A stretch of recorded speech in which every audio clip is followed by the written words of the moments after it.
최근에 제가 기사를 본 게 두 가지가 있어요. 그래서 이 기사를 여러분과 함께 소개하면서 말씀을 시작하고 싶은데, 이 기사의 헤드라인이 이렇게 정해졌습니다. 한번 들어보세요. 하나님이 고수익 보장, 537억 투자 사기. 본 분 계세요? 네. 많이 이렇게 드러나지 않아서 다행이네요. 헤드라인이 이렇게 딱 박혀 있어요. 근데 여기서 다른 내용보다도 전 이게 확 와닿았어요. 하나님이 고수익 보장. 이 헤드라인을 딱 걸었으니 제 눈에 확 들어오죠. 그래서 내용을 들여다봤어요. 그랬더니요, 내용이 이렇습니다. 강남의 한 대형 교회 한 집사님이 한 5년 동안 그 교회에서 신앙생활을 하면서 거기 있는 성도들에게 투자하라고, 그들에게 투자 권유를 하고 그 돈을 가지고 이제 소위 말해서 이제 사기를 한 거죠. 사기를 범한 것인데, 근데 중요한 건 뭐냐면 이분이 이 일을 하기 위해서요, 새벽 기도에도 참석하고, 봉사는 다 나가고, 네, 장애인 봉사, 뭐 교회 사는 봉사는 다 따라다녔다고 합니다. 그리고 이 기자가 이렇게 썼어요. 교인들의 신망을 얻은 뒤에 그것을 빌미로 이러한 일을 저질렀다라고 이 기자가 썼더라고요. 그러면서 투자를 망설이는 교인들에게 뭐라고 얘기했느냐? 하나님이 고수익을 보장하니까 걱정하지 말고 믿음으로 투자하라고 했다고 합니다. 어이가 없지요? 네. 근데 또 하나의 뉴스가 있어요. 이 뉴스의 헤드라인은 이렇게 돼 있더라고요. 협상 깨고 이전 중단. 사랑의 교회 빼고 재개발 추진. 보셨어요? 뉴스 좀 보고 사시자고요. 예, 실명을 거론하지 않아도 여러분 누군지 다 아시잖아요. 예, 이미 보상금을 충분히, 아니 고배고부로 받았는데도 이전하지 않고 거기서 버티고 있는 한 교회, 한 목회자에 대한 뉴스예요. 그래서 이 재개발 조합이요, 참다 못 참아서 그 개발을 변경해서 그 사랑의 교회 부지만 빼고 개발하기로 했답니다. 근데 거기서 나는 손실이 1,000억에 가깝다고 해요. 그러면서 그 사람들이 얘기하는 게 더 이상 저 사람을 믿을 수 없다라고 얘기한다고 합니다. 더 이상 믿을 수 없으니 우리가 손해를 보더라도 그냥 개발하자는 거예요. 그런데 더 웃긴 건 뭔지 아세요? 이 상황을 두고 이 사람이, 저는 이 목사라고 얘기하고도 싶지 않은데요, 이 사람이 이렇게 얘기했어요. 방송에 나와서 차라리 잘 됐다, 우리 교회 여기서 3년 동안 집회하면 우리는 1,000억 더 벌 수 있다. 이미 이들은 정했어요. 거기서 그냥 버티기로. 그래서 거기 있는 일반 사람들, 우리의 입장에선 세상 사람들이 아주 그냥 혀를 내두를 정도로 그냥 해도 우리는 그저 여기서 버티자는 거예요. 왜? 돈을 더 얻기 위해서 말이에요. 이걸 보면서 제 마음에 드는 생각이, 하나님이 이것을 보시면 어떤 마음이 드실까? 이 사람들의 행동이나 이 사람들의 말을 보면서 하나님께서는 어떤 마음을 가지셨을까? 분명 예수님께서는요, 분노하시면서 그들을 향해 사탄의 자식들이라 라고 하시며 저주하셨을 거예요. 분명히 그것은 잘못된 일이고 하나님의 이름을 욕되게 하는 것이기 때문에 예수님은 그것을 그저 좌시하지 않을 거라는 생각이 들었습니다. 정신 차리라고. 왜 내가 누구 때문에 십자가를 졌는지 니네들 알아야 할 거 아니냐고 주님께서 가슴을 치면서 그들에게 말하셨을 것 같다라는 생각이 듭니다. 이것이 여러분 우리 한국교회가 가진 현 주소, 현 모습이에요. 이제 여러분 이것이 그저 한 사람의 일탈행위라고 우리는 그렇게 해서는 안 될 상황입니다. 우리는 그렇지 않으니 괜찮다고 말해서는 더더욱 안 될 것입니다. 생각해 보세요, 여러분. 이제 교회 다닌다고 예수를 믿는다고 하면 어디 가서든 우리는 환영받지 못하는 그런 시대가 되었다는 사실이에요. 어쩌다 이렇게 되었을까요? 우리나라는 여러분 세계에서 선교사를 제일 많이 파송한 두 번째 국가예요. 미국 다음으로. 또 우리나라가 어떤 나라예요, 여러분? 이 나라의 기초를 다진 것이 수많은 그리스도인들, 기독교인들이었어요. 학교를 세우고 병원을 세우고 나라의 초석을 다졌던 것이 바로 그리스도인이었다는 사실입니다. 종교의 자유가 있는 나라임에도 불구하고 기독교가 이 나라의 주축이 되는 것이 바로 우리나라의 특징이에요. 그런데 여러분, 이 시대는요, 교회를 다닌다고 하고 예수를 믿는다고 하면 오히려 비난받고 조롱받는 것이 바로 현 주소라는 사실이에요. 이 상황을 보면서 분명 예수님께서는 오늘 말씀을 통해서 우리에게 분명하게 가르쳐 주십니다. 너희는 세상에 무엇이 되라고요? 뭐 여러분이 잘못한 것처럼 이렇게 기가 죽어 계세요. 주님 뭐라고 말씀하셨어요? 너희는 세상에 빛과 소금이 아니라 소금과 빛이에요. 그 잡지가 잘못 만들어가지고 그냥 오해하게 만드는데 소금이 먼저 나와요. 소금과 빛. 사실은 이거를 말씀을 전해야 될까 말까 고민을 많이 했어요. 왜냐하면 이 주제로 수많은 설교가 있기 때문에 여러분이 이미 이 내용 잘 알잖아요.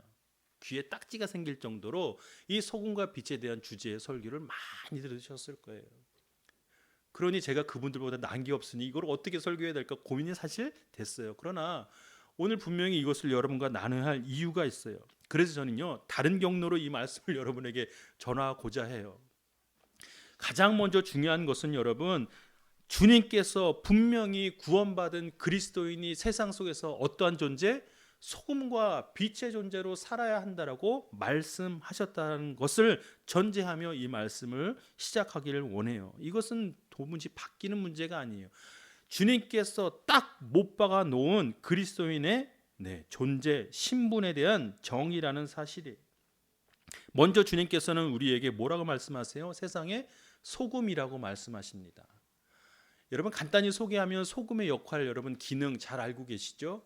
가장 먼저 대표적으로 여러분 소금의 기능 중에 하나는 부패를 방지하는 거예요. 세균을 억제시키는 것이 소금의 역할이에요. 그래서 우리 뭐예요? 염장하잖아요. 생선이 부패하지 않도록 아주 강한 소금으로 그 생선을 염합니다. 그것이 바로 소금의 역할이죠. 그리고 예전에는 이 살균 효과를 위해서 소금으로 씻기고도 막 닦고 이랬어요. 저는 뭐 본 적이 없지만 그렇죠? 고맙습니다. 증거가 됐어요. 또 뭐가 있냐면 예전에는요 소금이 화폐 역할도 했다고 합니다. 돈이 없었을 때 이 소금으로 물건을 서로 통용했던 화폐의 가치가 있었던 것이 소금이에요. 그러나 이것을 다 떠나고 나서 소금의 가장 기본적이고 중요한 기능 중에 하나가 뭡니까? 소금은 어때야 돼요? 짜야 돼요. 이것이 바로 오늘 성경에서 우리에게 주는 가장 분명한 정의예요. 소금은 짜야만 합니다. 그러니 여러분 예수 그리스도의 구원을 통하여 여러분 변화받은 그리스도인들은요 세상에서 어떤 역할을 해야 합니까? 그 짠맛을 내야 합니다. 짠맛을 내는 것이 그리스도인의 역할이자 그 존재라는 사실이에요. 그러니 세상에서 그리스도인들이 짠맛을 내지 않으면 세상이 어떻게 되겠어요? 썩어가는 거예요. 죽어가는 겁니다. 생명이 없어지는 것이죠. 그 짠맛을 내야 한다라고 오늘 주님께서 분명히 말씀하세요. 두 번째로 이건 간단히 넘어가는 거예요. 다 아시니까. 여러분 세상에 빛과 같은 존재라고 주님께서 말씀하세요. 빛은 또 어떤 역할을 합니까? 빛은요 비추어야 돼요. 소금은 짜야 하듯이 빛은 비춰야지 그 역할을 감당하는 것입니다. 그러니 그 빛이 자신을 발하여서 무엇을요? 어둠을 물리치는 거예요. 수많은 그리스도를 통해서 이 땅에 있는 그 어둠의 영역들을 다 걷어내는 것이 바로 그리스도인의 역할이라는 사실을 주님께서 말씀해 주십니다. 또 무엇보다 그 어둠을 거쳐내고 이제 이 세상이 어디로 가야 할지 밝히는 것이 바로 이 빛의 역할이에요. 여러분 기억해 보세요. 어두운 길에서 여러분 그 작은 손정등 하나의 빛이 우리가 어디로 가야 할지 함정에 빠지지 않도록 걸려 넘어지지 않도록 옳은 길로 갈 수 있도록 보여주는 것이 이 바로 빛의 역할이라는 사실입니다. 우리 주님께서는 분명히 우리에게 소금과 빛의 역할을 이 세상 속에서 감당해야 한다라고 말씀하세요. 소금은 짜야 하고 빛은 비추어야 합니다. 이 두 가지의 기능은 절대적으로 무엇보다 세상 속에 있어야 한다라는 사실이에요. 이 땅의 소금, 이 세상의 빛이 그 역할과 기능이 바로 어디에? 이 세상 가운데 드러나야 한다라는 사실이에요. 그래서 오늘 설교 제목을 세상 속의 그리스도인, 세상 속의 소금과 빛과 소금을 말하고 있는 것입니다. 그래서 여러분 이것을 두고 역사학자이자 사회학자인 이 프랑스 사람이 하나 있어요. 자크 엘릴, 이름도 좀 어려운데 이 사람이 똑같은 제목의 책이 하나 있어요. 세상 속에 그리스도인이라는 책이 있습니다. 이 사회의 각 영역, 국가, 정치, 경제, 교육, 문화, 예술 모든 영역에 있어서 그곳에서 발생되는 문제를 그리스도인이 과연 어떤 것으로 대안을 제시할 수 있고 또 극복하고 또 여러분 그것을 변화시킬 수 있는지에 대한 물음, 그것에 대한 답을 제시한 것이 바로 이 책에서 소개하는 내용이에요. 무엇보다 이 사람이 말하고 있는 것은 뭐냐면 그리스도인이 이 세상을 변화시키는 가장 주축이 되는 역할, 존재라는 사실을 이 사람은 강조하고 있습니다. 그런데 문제는 뭐예요? 지금까지 제가 말씀드린 것처럼 너무나 우린 잘 알아요. 설교도 많이 들었고 익히 우리 머릿속에는 이것이 거의 그냥 지울 수 없는 메모리처럼 이미 인이 박힌 것처럼 있어요. 너희는 세상의 소금과 빛이라. 근데 중요한 것은 이것이 우리 삶에 잘 이루어지지 않는다는 것이 문제예요. 우리 삶의 모습 속에서 우리 자녀들도 마찬가지예요. 좀 깨워주세요. 윤찬아, 누나 좀 깨워주세요. 학교에서도 마찬가지고 일터에서 마찬가지고 우리에게 허락한 이 일상의 삶에서 이 소금과 빛의 역할을 감당하기가 어렵다라는 사실. 그러면 과연 이것을 우리가 감당하기 위해서는 어떻게 해야 하는가? 오늘 이 말씀을 통해서 다시 한번 우리의 영 가운데 새기고 또 도전하고 결단하는 그런 시간이 되면은 좋겠습니다. 가장 먼저 저는 제가 아까 말씀드렸죠. 다른 경로로 이 말씀을 보길 원한다고요. 13절입니다, 여러분. 우리가 놓치기 쉬운 구절이 하나 있어요. 부분이 있어요. 13절입니다. 너희는 이 땅의 소금이다. 그러나 만일 소금이 짠맛을 잃어버리면 어떻게 다시 짜게 되겠느냐? 아무데도 쓸데가 없어 바깥에 버려지고 사람들이 어떻게 한다고요? 여러분 이 내용이 있는지 아셨어요? 너희는 세상의 소금과 빛이라고 말씀하신 그 예수님의 가르침과 우리에게 주신 그 역할에 대해서는 잘 알고 있는데요. 만일에 그것을 감당하지 못했을 때 어떤 상황이 벌어지는지에 대해서 여러분 여기 소외되겠네요. 소금이 그 짠맛을 잃어버리면 어떻게 된다고요? 쓸데가 없어요.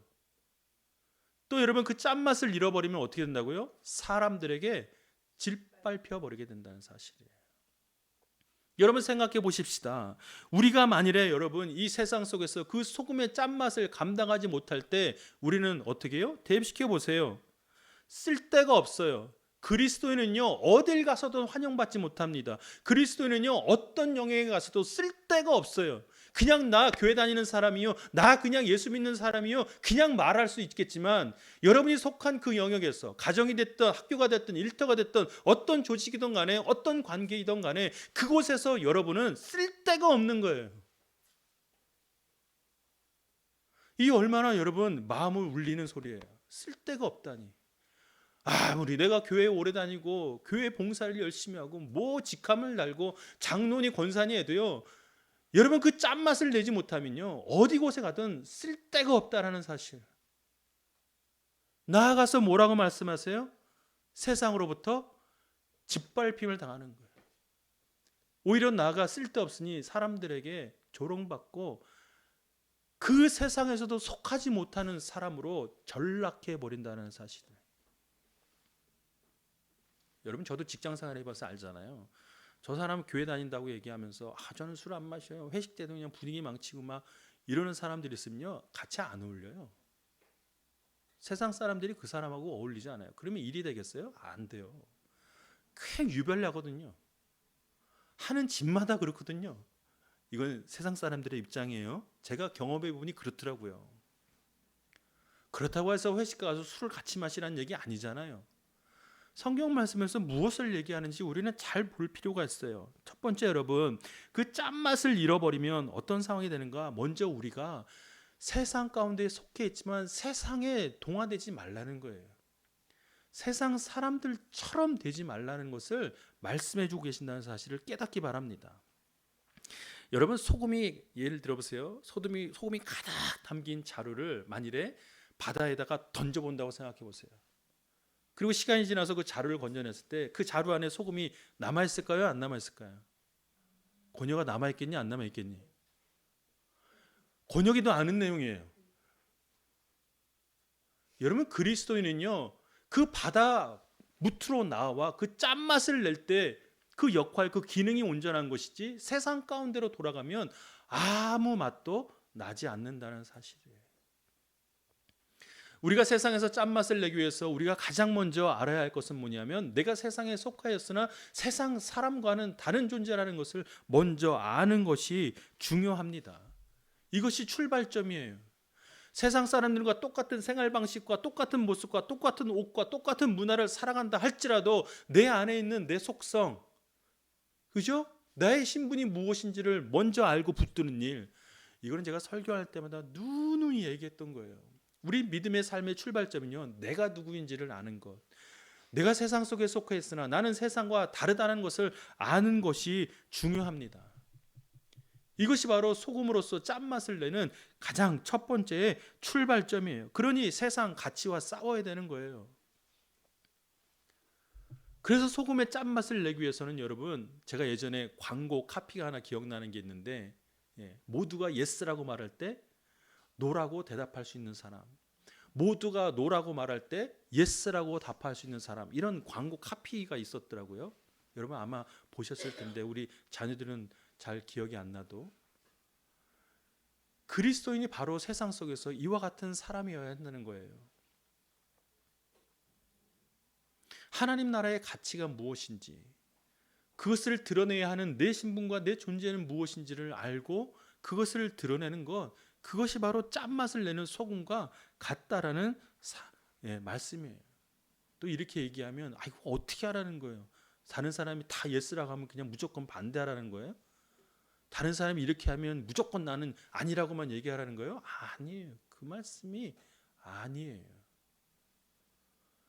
우리가 여러분 세상 속에 속하여 살아가면서 그들과 어울려 살아야 할 것도 있지만 분명한 것에서는 우리가 타협하지 않고 그들과 어울려 사는 그런 삶을 의미하는 것이에요.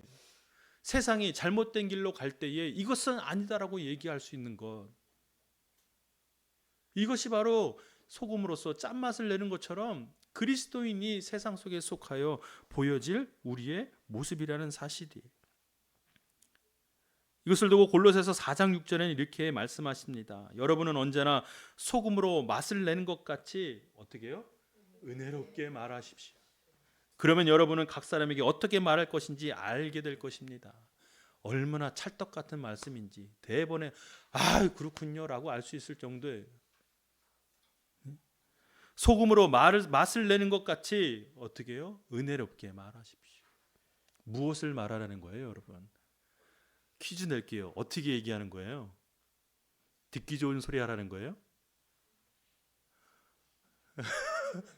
여기서 또 은혜롭게 얘기하면 교회에서는 왜 이렇게 그런 잘못된 문화가, 은혜롭게 얘기하는 건요, 그 사람 귀에 감미롭게 들리도록 얘기하라는 게 아니에요. 네? 저번에도 얘기했잖아요. 사람을 좋게 하랴? 사람을 기쁘게 하랴? 아니에요. 그 말씀이 아니에요. 여기서 말하는 은혜롭게 말하라는 것은 뭐예요, 여러분? 그 사람에게 필요한 말이에요.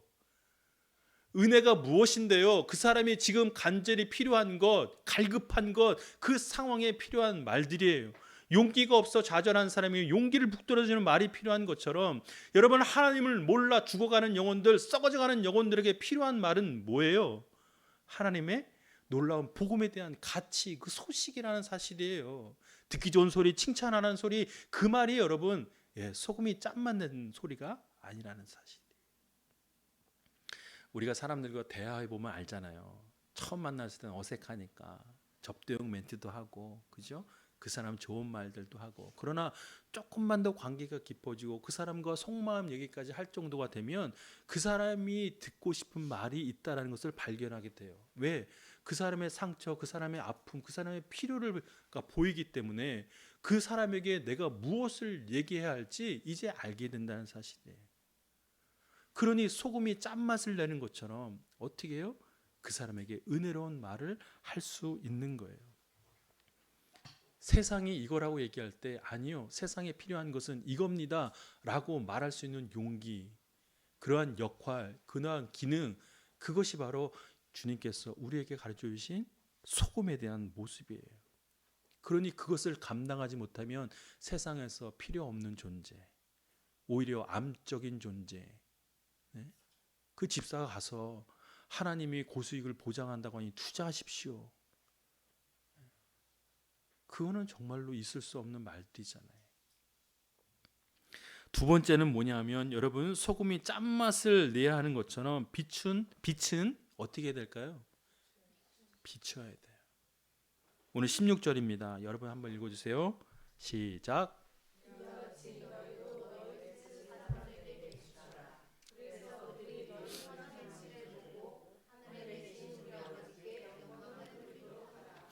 여기는 반대되는 말씀은 없어요. 짠맛을 내지 못하면 이렇게 된다 저렇게 된다는 말은 없지만 제가 한번 이렇게 바꿔봤어요.